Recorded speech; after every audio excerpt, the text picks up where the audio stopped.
आइए, एक बड़ा प्यारा सा क्वेश्चन सुपरपोजिशन थ्योरम कह रहा है कि इसमें एप्लीकेबल है या नहीं है। ध्यान रखिएगा, यहाँ पे आपसे कहा गया है नॉट एप्लीकेबल। कई बार क्वेश्चंस को पढ़ने के बाद इतना ज्यादा आप एक्साइटेड हो जाते हैं कि है और नहीं है में क्या कर जाते हैं, भूल जाते हैं। तो जी हाँ, सबसे पहले क्वेश्चन को अच्छे से पढ़ना सीखिए, वरना आता हुआ क्वेश्चन आपको 1 मार्क्स तो लेके जाएगा, साथ साथ एक और पेनल्टी डालेगा 0.25 मार्क्स का।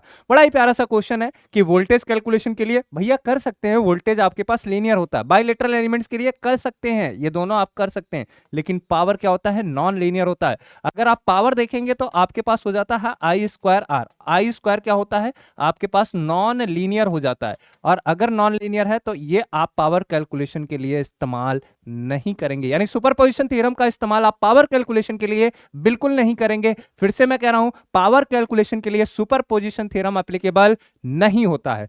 अगर आप पैसिव एलिमेंट की बात करेंगे तो ऑब्वियस सी बात है, इसके अंदर आप सॉल्व कर इसको, इसके अंदर आप सुपरपोजिशन थ्योरम लगा सकते हैं, क्योंकि यहां पे पावर क्या होता है, यहां पे आपके पास पावर एब्जॉर्ब होता है, यानी आप इसको क्या कहते हैं, सिंक बोलते हैं। इसे आप क्या कहते हैं, सिंक।